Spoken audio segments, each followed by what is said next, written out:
लोक में घूम रहे थे तो नारद जी ने प्रजा को दुखी देखा। जब जनता दुखी देखी तो नारद जी के मन में आए कि कहीं जाके ऐसा प्रश्न करो जाते कुछ ऐसा मिल जाए जाते प्रजा सुखी है जावे। कि सोचते सोचते नारद जी गए तो कहाँ पहुंचे, नैमिषारण्य तीर्थ में पहुंच गए, जो आज भी है हमारे मृत्यु लोक में ही है। जब नैमिषारण्य में पहुंचे वहां 88 ऋषि मुनि मिले इनको। ऋषि मुनि ने पूछी, भाई ऋषि मुनियों आपको ऐसी कथा बताओ जाए करने से मनोकामना पूरी हो जाती हो, कोई ऐसा उपाय बता दो भाई। ऋषि मुनि बोले, नारद जी इसके बारे में भगवान विष्णु जी बताएंगे आपको, उनके पास में चले जाओ। नारद जी महाराज भगवान विष्णु जी के पास में चल दी। जैसे ही भगवान विष्णु जी के पास में नारद जी पहुंचे तो नारद जी ने क्या देखा, वहां पर भगवान विष्णु को शेष शैया पर विराजमान देखा। उनको प्रणाम करने लगे, कीर्तन करने लगे। कीर्तन कैसा करते हैं नारद जी, श्रीमन नारायण नारायण नारायण नारायण नारायण नारायण, ओ नारायण नारायण नारायण नारायण नारायण नारायण, श्रीमन नारायण नारायण नारायण। ऐसे नारायण का नाम लेना शुरू कर दिया नारद जी ने। भगवान विष्णु जी बड़े खुशी हुए, बोले नारद जी बोलो कैसे आए। नारद जी बोले, भगवान जी क्या बताऊं, मैं सब कुछ आप जानने वाले हो प्रभु। मैं मृत्यु लोक में महाराज मैंने दुखी देखे, जब मैंने सब दुखी देखे तो महाराज जी मैं बड़ा भारी परेशान था। प्रभु आप कैसी कथा बताओ जाए मनोकामना पूरी हो जाती हो। भगवान जी कहते हैं आप संगे मनोकामना पूरी कौन सी कथा ऐसी है। सोचते सोचते नारद जी बोले, भगवान श्री बोले नारद जी से, भैया सुनो, एक भगवान सत्यनारायण की कथा जरूर है जो सर्व कामना पूर्ण करने वाली कथा है। सर्व मनोकामना पूर्ण करने वाली कथा है, जो सत्यता के द्वारा नारायण के नाम को अपने घर पर लिवाएंगे या कहीं सुनेंगे एवं पंजीरी पंचामृत का भोग लगाएंगे, उसकी सारी कामनाएं भगवान विष्णु जी पर जरूर पूर्ण करेंगे। नारद जी बोले, भगवान जी कथा करें कब। भगवान जी बोले, कभी भी करो, शुभ घड़ी शुभ नक्षत्र में कभी कथा करो। ऐसे कहकर के नारद जी से भगवान विष्णु बड़े खुश हुए। नारद जी बोले, भगवान ऐसा आशीर्वाद दो कि जल्दी में कथा को प्रचार कर सकूं। नारद जी भगवान के चरणन में कोटि कोटि बार प्रणाम करने लगे। प्रणाम कर ले भगवान के चरणों में बार बार नतमस्तक होने लगे। बड़े खुशी हुई। अब तो भगवान की कृपा से गरीब ब्राह्मण के पास में नारद जी आके रुक गए। नारद जी घूमते घूमते जा रहे तो काशी नगरी में आए। काशी नगरी में गरीब ब्राह्मण मिले। गरीब ब्राह्मण को रोक लिया, भैया तेरा नाम क्या है। गरीब ब्राह्मण बोला, महाराज मेरा नाम सतानंद है, बहुत गरीब हूँ, रोजाना घूमता रहता हूँ महाराज, केवल पेट पूर्ति के लिए, बचता कुछ है नहीं महाराज, कोई उपाय हो तो बता दो ना। बोले भैया उपाय तो भगवान सत्यानंद की कथा का, जो सर्वशक्तिमान है, सब मनोकामना पूरी करने वाले हैं, लेकिन कोई भाव से बचे। ये मन में सोच के वे व्यापारी जो ब्राह्मण है भगवान की कृपा दृष्टि से कथा का मन में संकल्प ले लिया, जिसके बाद में वह व्यापारी वह ब्राह्मण आनंदवान हुआ, अपने काम काज बिजी हुआ, धन मिला, धन प्राप्त करके अपने घर गया। घर पर विधि विधान से कथा भगवान सत्यनारायण की करने का मन बना लिया। सब भाई बंधु को बुलाया, सब देखा, सब कथा में सहमत है। कथा सब बड़े प्रेम से करने लगे। कथा पूजन करने से ये बड़ा ब्राह्मण शतानंद धनवान बन गो। हर महीने पूर्णमासी को दिन आवे, हर महीने कथा करने लगे। एक दिन की बात, घर पे कथा कर रहा हूँ, भाई टाइम पर एक लकड़ी बेचने वाला और आ गो। लकड़ी बेचने वाले की लकड़ी बेचे नहीं करे, बड़ा दुखी लेकर हूँ। वहां ने आगे कथा भी सुनी, प्रसाद लिया पंजीरी पंचायत को, और भगवान से बोले, प्रभु जी अगर तुम सच्चे देवता है तो वो लकड़ी अच्छी बिक जाए तो मैं तुम्हारी कथा अपनी कथा में भी कर दूंगा। ये भाव रख करके लकड़हारे ने मन में संकल्प लिया, और लकड़हारे ने प्रणाम आदि करके पानी वानी पी के बातें फिर चल दी। तो लकड़हारे की लकड़ी दुगनी कीमत से भगवान ने बिकवा दी। बड़ा खुशी हुआ, बोला ये भगवान कहाँ तो लकड़ी बिके ना, भगवान ने ऐसी बिकवाई, दुगनी कीमत बिक गई। तो वह कथा में क्यों ना अपने घर पे करूं। ये भाव रख करके भाई बंधु सबको बुलाया, सबसे कही, सब बड़े खुशी हुए, सबने बड़े प्रेम के साथ में कथा करने का मन बना लिया। प्रेम के साथ में लकड़ी बेचने वाले ने भी कथा अपने घर पर करी। कथा पूजन करने से लकड़ी बेचने वाला भी अपने जीवन में सुखी हुआ। अंत सत्यानारायण का नाम लेते भगवान विष्णु जी के वैकुंठ लोक को वो भी प्राप्त हो गया। ये कथा ऐसी फलों को देने वाली कथा है। ये तीसरी स्कंद पुराण रेवाखंडे श्री प्रथम एवं द्वितीय अध्याय समाप्त है। हरे नमः। हो सत्यनारायण भगवान की जय। बोली विष्णु भगवान की जय। तीसरा अध्याय सूते वाचकम कथा तीसरे अध्याय की प्रारंभ हुई। इसमें क्या लिखा है? एक राजा रानी वाली कथा हुई। राजा का नाम क्या था? उल्कामुख है। एक जना नदी के किनारे पे भगवान सत्यनारायण की कथा कर रहे थे। जब कथा कर रहे थे नदी के किनारे पे, तो भगवान विष्णु की कृपा दृष्टि से क्या हुआ? सत्यनारायण जी के चरणों में प्रणाम करते हुए तो कथा पूजन है रही, तो भाई समय पर एक व्यापारी अच्छा धन कमा के वो पहुंच गया। व्यापारी की संतान न आई।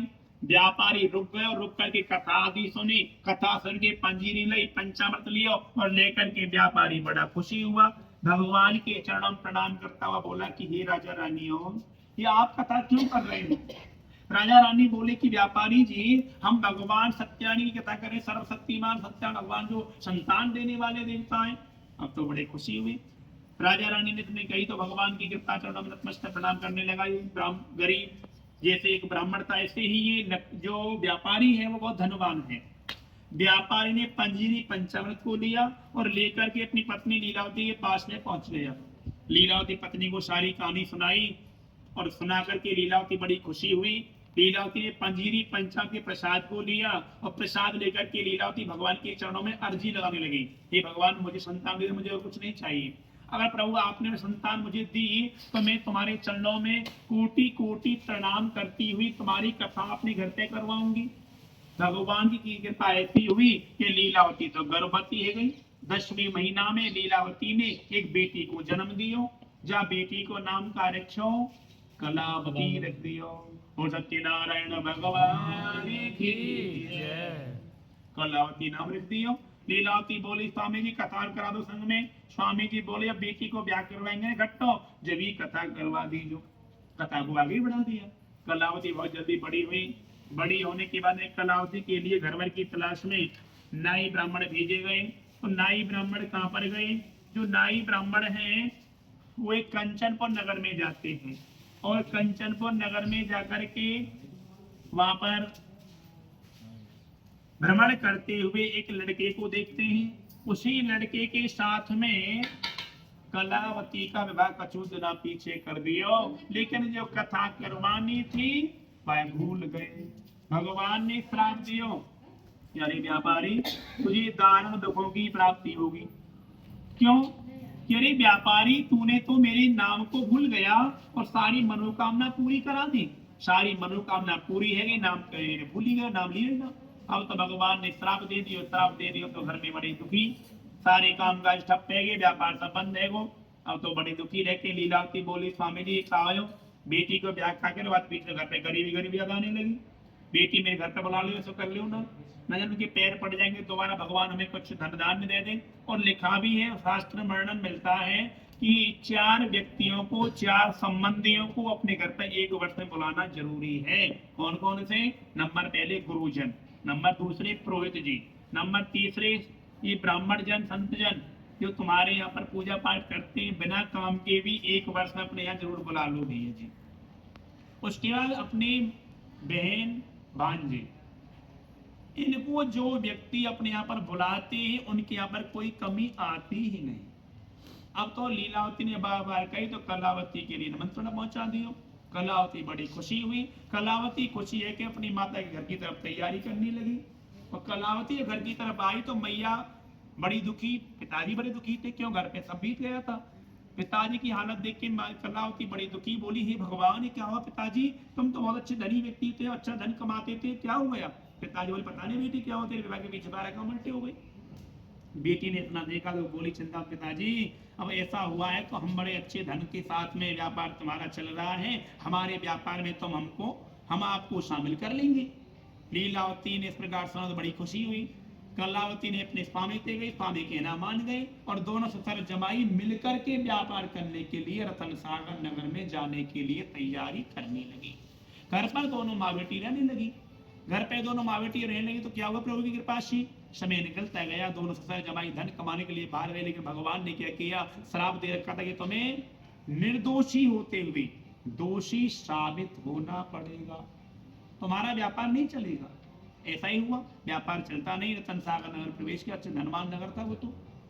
व्यापार में शामिल है गए, व्यापार में कोई फायदा नहीं मिला, हैरानी के पेड़ के नीचे दिखाई दिया, और फिर नीचे जाके सो गई। ससुर जमाई अब पेड़ के नीचे जाके सोए तो वाई टाइम पर एक व्यापारी जब सो रहे थे तो एक चोर दौड़े दौड़े वहां से जा रहे थे निकल करके। चोरन के मन में क्या ही भगवान की पकड़ में ना जाए हम, ये सोच करके चोर अपने सारे सामान को ही छोड़ करके इनके पास में भाग गई। पीछे से राजा के सिपाही जब इन्हें पकड़ने के लिए पीछा कर रहे थे तो इन दोनों को पकड़ लिया, जो दोनों ससुर जमाई सो रहे थे। इनको पकड़ के हथकड़ी आदि डाली, बोले चलो तुम्हें जेल खाने बंद होना है। इन्होंने खूब माना कि भैया व्यापारी हम तो निर्दोषी हैं, हम वैसे ही दुखी हैं, आप हमें मत पकड़ो। लेकिन इनकी बात किसी ने नहीं सुनी। क्यों? इनके पास में सामान प्रत्यक्ष में दिखाई दिया था। राजा के सामने ले गई। राजा से बोले कोई क्या करना है बताओ। राजन बोले कुछ नहीं, इन दोनों को कठोर जेल खाने में बंद कर दो। इनको जेल खाने बंद कर दिया। लीलावती कलावती घर पे बड़ी दुखी है गई, अन्न धन सब बीत गो। कलावती बोली मैया अब कैसे कर, घर पे तो आटो भी ना आए तो कांते खानो पीनो बना में कछु प्रसादी कांते बना में। लीलावती बोली बेटी पड़ोस में जाओ कहीं से आटो मांग के ले आओ। आज आटो लेने के लिए कलावती भेजी तो हमारे क्या दिखाई दिया? भगवान सत्यनारायण की कथा होते दिखाई दी। कथा सुन करके पंजीरी लेकर के पंचामृत लेकर के प्रसाद लेकर के कलावती फिर दोबारा घर पे आ गई। मैया बोली बेटी तुम टाइम कैसे लगा दियो? बेटी बोली मैया क्या बताऊं, जहां पर मैं आटा लेने तुमने भेजी थी वहां मैंने भगवान सत्यनारायण की कथा होते देखा था। उस कथा में सब बैठे मेला बैठ गए। कथा सुन के प्रसाद लेके आटो लेके मैया फिर घर आ गई हो। मैया ने सुनी तो बड़ी खुशी, बोली बेटी तेरा जन्म भी ना हो बातें पहले मैंने कथा बोली भगवान सत्यनारायण की, वो कथा अब तक पूरी ना करी, अब कैसे करें? दोनों माँ बेटी बोली भगवान हमसे रुष्ट हो गए और कुछ नहीं है। दोनों माँ बेटी अपने मन को एकाग्र करके भगवान के चरणों में न्योछावर करके अर्जी लगा करके भगवान की हमारी मनोकामना पूरी कर देना प्रभु। वो मनोकामना क्या रखी थी कि हमारे पति अच्छा धन लेकर के हमारे पास में जल्दी आ जाओ मैं प्रभु, कोई सूचना मिल जाए प्रभु। भगवान बोले तथास्तु देवी, और तुम सच्चे मन से मेरा नाम लोगी तो तुम्हारे स्वामी अति शीघ्र आने का कृपा होगी। प्रभु की कृपा ऐसी हो कि दोनों माँ बेटी बड़ी प्रसन्न भाव से अच्छी सुधर के अपने आदतों को मन को एकाग्र करके मन के द्वारा पूजन करने लगी। भगवान ने इसी रात्रि में राजा चंद्रकेतु को जो जेल खाने का मालिक था उसको सपना दिखाई दिया कि राजा तू सो रहा है, तेरे राज्य में दो व्यापारी निर्दोषी बंद हैं, वो दोनों ससुर जमाई हैं, उनके पास जो भी सामान आदि मिला है वो सामान उनको ही देके लौटा देना, उनको वहां से छोड़ दो भाई। राजा ने सपना दिखाई दिया ऐसा तो बड़ा एकदम भयभीत हुआ और लास्ट में क्या कहा सपने में कि अगर तुम इनको नहीं छोड़ोगे तो मैं तेरे राज्य को नष्ट कर दूंगा। राजा ने डरने लगा। सुबह जगह जगने के बाद स्वामी आके बैठा, सभी मंत्री आदि को बुलाया, सभी से विचार विमर्श किया। सभी ने कहा राजन ये कोई दई देवता आपको संदेश दे रहा है, इन दोनों को छोड़ने में ही फायदा है, इसलिए इन दोनों को वहां से छोड़ दिया। इनको वस्त्र दिए, गहने दिए, सामान दिए, कहा भाई तुम अपने घर चले जाओ। ये बड़े खुशी मन से दोनों ससुर जमाई वहां से चल दिए। इति श्री स्कंद पुराणे रेवाखंडे तीसरो अध्याय समाप्त। श्री हरये नमः। बोल सत्यनारायण भगवान की जय। बोली विष्णु भगवान की। फिर कथा आती है श्री चौथे अध्याय की। उसमें क्या लिखा है? उसमें वर्णन मिलता है चौथे अध्याय कथा में कि अब दोनों ससुर और जमाई वहां से चल दिए तो रास्ते में नदी के किनारे पर आके खड़े हो गए। नदी को पार कैसे करें? नाव वाले को बुलाने लगी। नाव वाला जैसे ही आया उसी समय नाव में सामान आदि रख रहे थे और रखने के बाद चलने को तैयार हुए तो एक बाबा जी और अचानक आ गए। बाबा जी जैसे ही आए बोले भैया तुम यहाँ नाव में क्या लेके जा रहे हो? तो भगवान सत्यनारायण हैं। क्यों? बोले कि देखो बिना कमाए धन दे दिया, देखता हूँ झूठ बोलते हैं सत्य बोलते हैं। इन्होंने झूठ बोलने का मन बनाया, तरंग मन में आई कि जवाब क्या दें। जब हमसे कोई प्रश्न करता है तो हमारे मन में तरंग जागृत होती हैं। उन तरंगों ने जवाब दिया कि महाराज जी हमारे नाम में तो बिल पत्र लता पत्र आदि लेके जा रहे हैं, पत्र पुष्प लेके जा रहे हैं, कछु ना है महाराज। महाराज जी तो गटगट के जानने वाले, तथास्तु कह दिए जाओ तुम्हारे नाम पत्ता ही हो जाने चाहिए। बोल सत्यदेव भगवान की जय। नाव पत्ताओं से भर गई। दोनों ससुर जमाई घबरा गए, हे भगवान क्या हुआ? घबराते घबराते मूर्छित हो गई। मूर्छा खुली, होश आयो, फिर भगवान को फिर बजने लगे। बाबा जी देखे, बाबा जी तो दिखाई नहीं देते, मिलते ही नहीं। बाबा जी कहाँ चले गए? अंतर ध्यान हो। अब तो घबराते घबराते बड़े मूर्छित हुए, बार बार प्रणाम कर रहे, भगवान को प्रणाम कर रहे। भगवान ने फिर आकाशवाणी करी, अरे भक्तों, मन को एकाग्र करो, आदत सुधार लो, सत्यता का आचरण कर लो, झूठ को छोड़ दो, दया भाव रखो, तुम्हारी नाव में धनी भर जाएगा। ऐसे भाव रखे भगवान ने कहा। इस प्रकार तो इन दोनों ससुर और जमाई की आंखें खुली, भगवान की कृपा पर होने लगी। लिखा है 4 लाइन जीवन में याद रखते जाओ।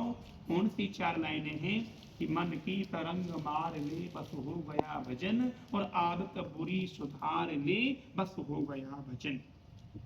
आए हो तुम कहाँ से, अब जा रहे हो कहाँ, इतना तो वक्त निकाल लो बस हो गया भजन। कोई तुम्हें बुरा कहे तुम कर उसे क्षमा, कड़वी वाणी के वचन सुधार ले बस हो गया भजन।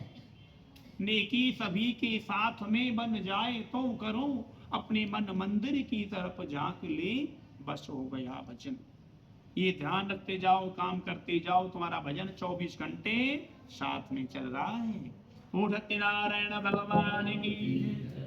उसके नंबर आता है, भगवान को गटगट की जानने वाले सत्संग में बार बार इसी लिखा है, सत्संग क्यों करते हैं, कीर्तन क्यों करते हैं, जिससे हमारा मन थोड़ा पवित्र हो जाए, ज्ञान कुछ प्राप्त हो जाए। लिखा है कि अरे ओ अज्ञानी मत करी अभिमानी, भगवान की आंखों से बंदे बच नहीं पाएगा, तू बच नहीं पाएगा। अरे ओ अज्ञानी मत करी अभिमानी, कुछ अच्छे अच्छे कर्म करो वरना पछताओगे, भगवान की आंखों से बंदे बच नहीं पाओगे, तुम बच नहीं पाओगे। इसी भाव से भगवान बाबा जी के विश्व में आए और देखो नाव में पत्ते भर दिए, बचे तो नहीं। इसीलिए भगवान को ध्यान रख करके प्रश्न करते जाओ, उत्तर देते जाओ, वही आनंद है। दोनों ससुर और जमाइयों की आंखें खुली, भगवान के न्योछावर हुए, भगवान की नाव में दोबारा धन भर दिया। नाव धन से भरी, फिर नाव को लेके चलने लगे। चलते चलते जा रहे थे तो भगवान का संकीर्तन करते जाने लगे। क्यों? भगवान का नाम अपनी जिह्वा पर हम रखेंगे, जीभ पे, मुख में, तो कभी हम झूठ बोलेंगे ही नहीं। ऐसे नाम लेते लेते चल दिए। हरे कृष्ण कृष्ण कृष्ण हरे हरे, हरे राम राम राम हरे हरे, हरे राम राम राम हरे हरे। ये मंत्र है। इस मंत्र का जप रोजाना जरूर करो। गुरु ना आए तो भी करो, तो भी फल मिलेगा। ये महामंत्र होता है।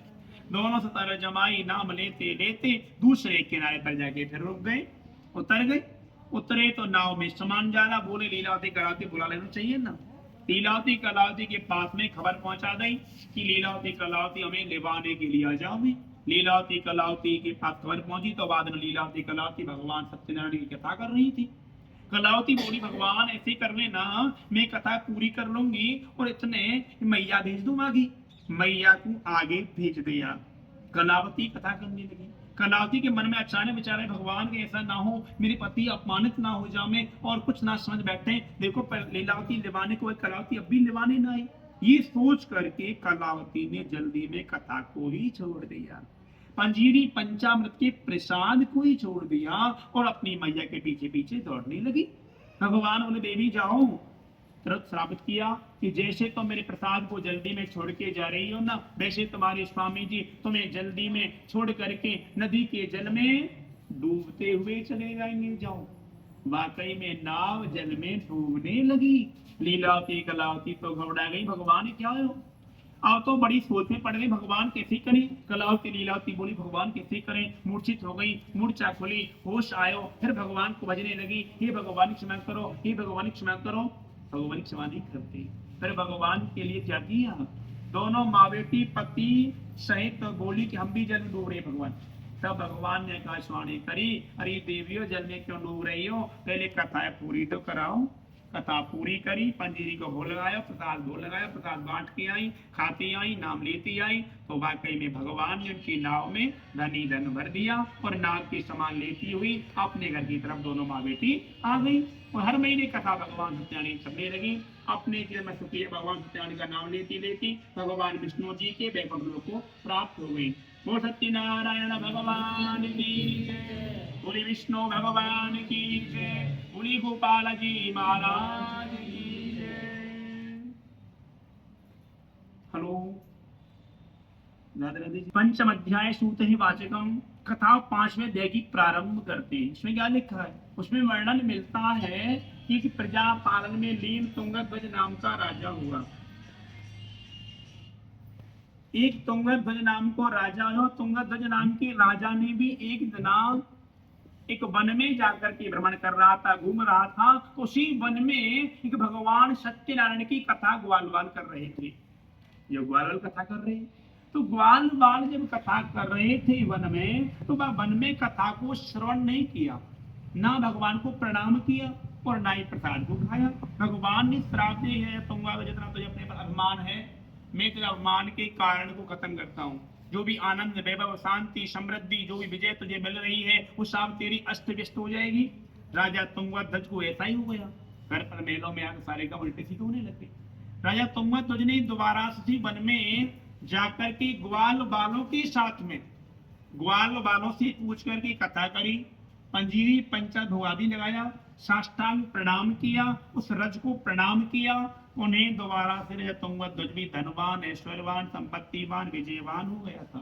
तो ये कथा ऐसी कार्य को सिद्ध करने वाली कथा है। जो जैसी भावना से भगवान को भजते हैं, वैसी कामना भगवान पूरी करते हैं। जिनकी रही भावना जैसी, प्रभु मूर्ति देखी तीन तैसी। राम सिया राम सिया, राम सिया राम हरे, राम सिया राम सिया, राम सिया राम हरे। तो भगवान के चरणों में प्रणाम करते करते रहता हूँ। अपने जीवन में सुखमय जीवन व्यतीत करके सारी प्रजा से कथा कराते रहे, अपने जीवन सब भक्तमंद सुखमय जीवन व्यतीत करते हुए भगवान विष्णु जी के वैकुंठ लोक को प्राप्त हुए। हम आप सभी भगवान श्री के चरणों में कोटि कोटि प्रणाम करते हैं। प्रभु से अर्जी लगाते हैं, प्रभु अपनी कृपा दृष्टि हमारे ऊपर बनाए रखें, हमें अच्छे रास्ते पर चलने का आशीर्वाद देते रहें। कहीं पर भी जाने अनजाने में हम पर कोई भी किसी कारणवश कायिक, वाचिक, मानसिक कोई हम पर त्रुटि बन गई हो, गलती बन गई प्रभु हमारे यहाँ पर, तो आप उसे प्रभु क्षमा करें। आपकी कथा तो प्रभु अनंत है, हम कभी आपकी कथा को पूरा नहीं कर सकते हैं। हरि अनंत हरि कथा अनंतर। हो सत्यनारायण भगवान की जय, बोले विष्णु भगवान की जय। पहले अध्याय में क्या सुनाया था? एक शतानंद ब्राह्मण वाली कथा सुनाई थी। शतानंद ब्राह्मण कौन बने थे? दूसरे जन्म में शतानंद ब्राह्मण सुदामा बने थे। फिर कथा आती दूसरे कथा, जो लकड़ी बेचने वाली कथा थी। लकड़हारे कौन बने दूसरे जन्म में? वो भील और निषाद राज बने थे। फिर नंबर आता तीसरे कथा, एक राजा उल्कामुख वाली जो कथा सुनाई थी, वो राजा उल्कामुख जी महाराज दशरथ जी बने। फिर कथा आती है चौथे अध्याय की, जिसमें व्यापारी वाली कथा सुना रहे थे। जो व्यापारी हैं वो राजा मूरध्वज बने दूसरे जन्म में। इतने बड़े दानी हुए, अपने पुत्र का ही आरे से चीर करके दान करने का संकल्प ले लिया था। उसके बाद नंबर आता है पांचवें कथा जो भी सुना रहे थे, महाराज तुंगध्वज वाली कथा। जो तुंगध्वज जी हैं वो स्वयंभू मनु जी महाराज बने हैं। सभी भगवान विष्णु के वैकुंठ लोक को प्राप्त हुए। वो सत्यनारायण भगवान की जय।